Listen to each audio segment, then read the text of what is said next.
रिया जल्दी जल्दी काम निपटा रही थी। दाल और सब्जी बन चुकी थी, बस फुलके बनाने बाकी थे। तभी अभिनव किचन में दाखिल हुआ और रिया के करीब रखे गिलास को उठाने लगा। उसने जानबूझकर रिया को हौले से स्पर्श करते हुए गिलास उठाया और पानी लेकर बाहर निकल गया। रिया की धड़कनें बढ़ गईं, एक नशा सा उसके बदन को महकाने लगा। उसने चाहत भरी नजरों से अभिनव की तरफ देखा, जो उसे ही निहार रहा था। रिया की धड़कनें फिर से ठहर गईं। लगा जैसे पूरे जहान का प्यार लिए अभिनव ने उसे आगोश में ले लिया हो और वह दुनिया को भूलकर अभिनव में खो गई हो।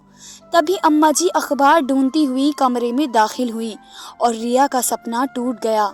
नजरें चुराती हुई रिया फिर से काम में लग गई। रिया अभिनव के यहाँ खाने बनाने का काम करती है। अम्मा जी का बड़ा बेटा अनुज और बहू सारिका जॉब पर जाते हैं। छोटा बेटा अभिनव भी एक आईटी कंपनी में काम करता है। उसकी अभी शादी नहीं हुई है और वह रिया की तरफ आकर्षित है। 22 साल की रिया बेहद ही खूबसूरत है और वह अपने माता पिता की इकलौती संतान है। माता पिता ने उसे बहुत लाड प्यार से पाला है, इंटर तक पढ़ाया भी है, मगर घर की माली हालत सही नहीं होने की वजह से उसे दूसरों के घर खाना बनाने का काम शुरू करना पड़ा। रिया जानती है कि अभिनव ऊंची जाति का पढ़ा लिखा लड़का है और अभिनव के साथ उसका कोई मेल नहीं हो सकता, मगर कहते हैं ना कि प्यार ऐसा नशा है जो अच्छों की बुद्धि पर ताला लगा देता है। प्यार के एहसास में डूबा व्यक्ति सही गलत, ऊंच नीच, अच्छा बुरा कुछ भी नहीं समझता। उसे तो बस किसी एक शख्स का ख्याल ही हर पल रहने लगता है और यही हो रहा था रिया के साथ भी। उसे सोते जागते हर समय अभिनव की नजर आने लगा था। धीरे धीरे वक्त गुजरता गया, अभिनव की हिम्मत बढ़ती गई और रिया भी उसके आगे कमजोर पड़ती गई। एक दिन मौका देखकर अभिनव ने उसे बाहों में भर लिया। रिया ने खुद को छुड़ाने का प्रयास करते हुए कहा, अभिनव जी, अम्मा जी ने देख लिया तो क्या सोचेंगी? अम्मा सो रही हैं रिया, तुम उनकी चिंता मत करो।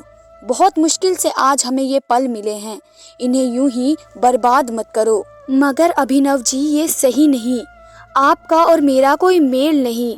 रिया जब भी सहज नहीं थी। ऐसी बात नहीं है रिया, मैं तुझसे प्यार करने लगा हूँ और प्यार में कोई छोटा बड़ा नहीं होता। बस इन जुल्फों में कैद हो जाने दो, गुलाब की पंखुड़ी जैसे इन लबों को एक दफा छू लेने दो।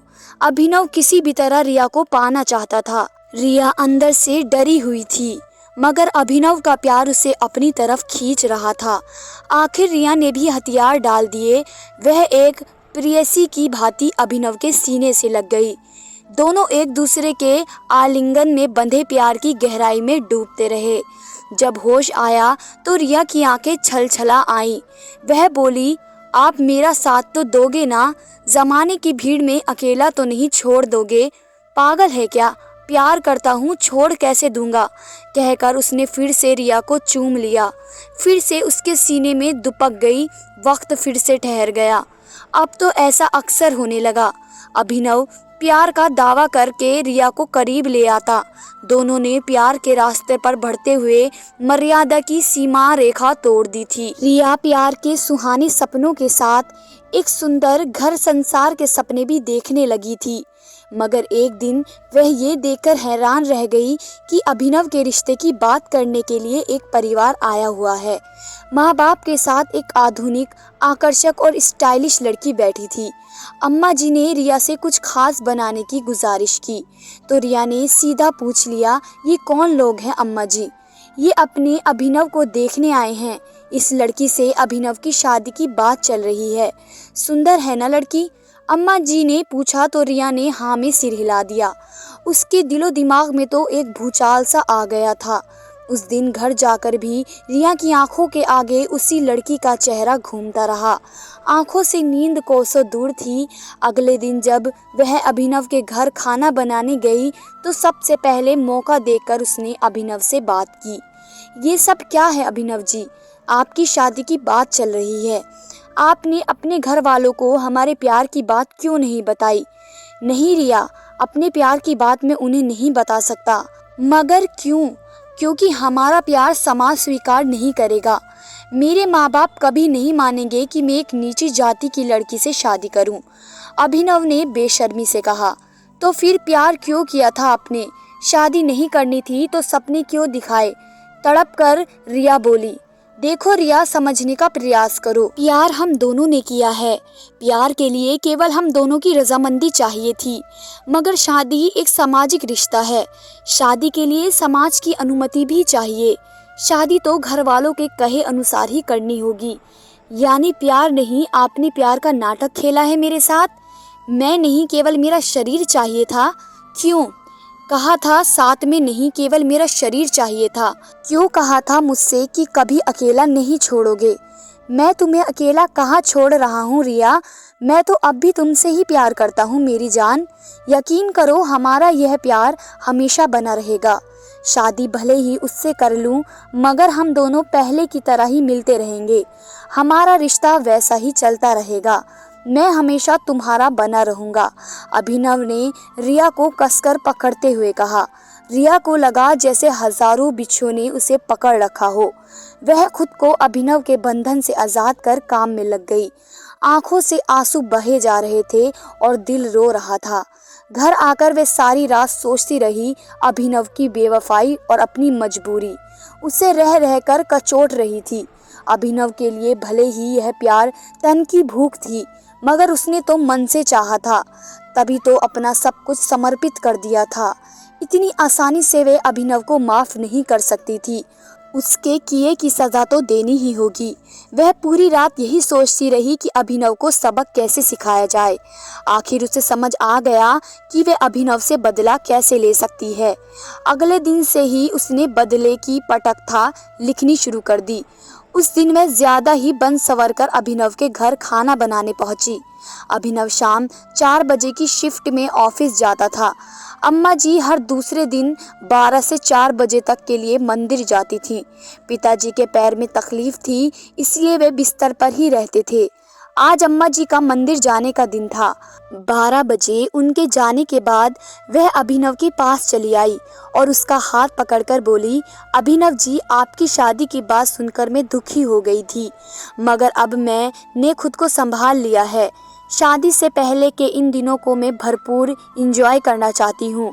आपकी बाहों में खो जाना चाहती हूँ। अभिनव की तो मन मांगी मुराद पूरी हो रही थी। उसने झट रिया को करीब खींच लिया। दोनों एक दूसरे के आगोश में खोते चले गए और दो जिस्म एक प्राण बन गए। बेड पर अभिनव की बाहों में मचलती रिया ने सवाल किया, कल आप सच कह रहे थे अभिनव जी, शादी के बाद भी आप मुझे से यह रिश्ता बनाए रखोगे ना? हाँ रिया, इसमें तुम्हें शक क्यों है? शादी एक चीज होती है और प्यार दूसरी चीज। हम दोनों का प्यार और शरीर का यह मिलन हमेशा कायम रहेगा। शादी के बाद भी ये रिश्ता ऐसा ही चलता रहेगा। कहकर अभिनव फिर से रिया को बेतहाशा चूमने लगा। शाम को रिया अपने घर लौट आई। उसे खुद से घिन आ रही थी। वह बाथरूम में गई और नहाकर बाहर निकली, फिर मोबाइल लेकर बैठ गई। आज के उनके शारीरिक मिलन का एक एक पल इस मोबाइल में कैद था। उसने बड़ी होशियारी से मोबाइल का कैमरा ऑन करके ऐसी जगह रखा था जहां से दोनों की सारी हरकतें कैद हो गई थी। ये 1.5 घंटे का लंबा अतरंग वीडियो था। 10 दिन के अंदर उसने ऐसी 3-4 वीडियो और शूट कर लिए और फिर वीडियो एडिट करके बड़ी चतुराई से उसने अपने चेहरे को छुपा दिया।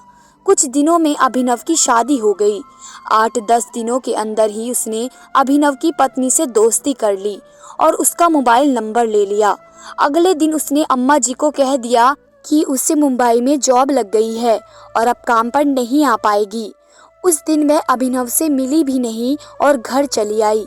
अगले दिन सुबह सुबह उसने अपने और अभिनव के 2 अतरंग वीडियो अभिनव की पत्नी को व्हाट्सएप कर दिए। 2 घंटे बाद उसने 2 और वीडियो व्हाट्सएप किए और चैन से घर के काम निपटाने लगी। शाम 4 बजे के करीब अभिनव का फोन आया। रिया को इसका अंदाजा पहले से था। उसने मुस्कुराते हुए फोन उठाया तो सामने से अभिनव का रोता हुआ स्वर सुनाई दिया। रिया, तुमने ये क्या कर दिया मेरे साथ? मेरी शादीशुदा ज़िंदगी की अभी ठीक से शुरुआत भी नहीं हुई थी और तुमने ये वीडियो भेज दिए। तुम्हें पता है माया सुबह से मुझसे लड़ रही है और अभी अभी सूटकेस लेकर हमेशा के लिए अपने घर चली गई। रिया, तुमने ये क्या कर दिया मेरे साथ। अब तुम ना घर के ना घाट के। गुड बाय अभिनव। वाक्य पूरा कर रिया ने फ़ोन काट दिया। उसने आज अभिनव से बदला ले लिया था, खुद को मिले हर आंसू का बदला। आज उसे महसूस हो रहा था जैसे उसके जख्मों पर किसी ने मरहम लगा दिया हो। धन्यवाद दोस्तों।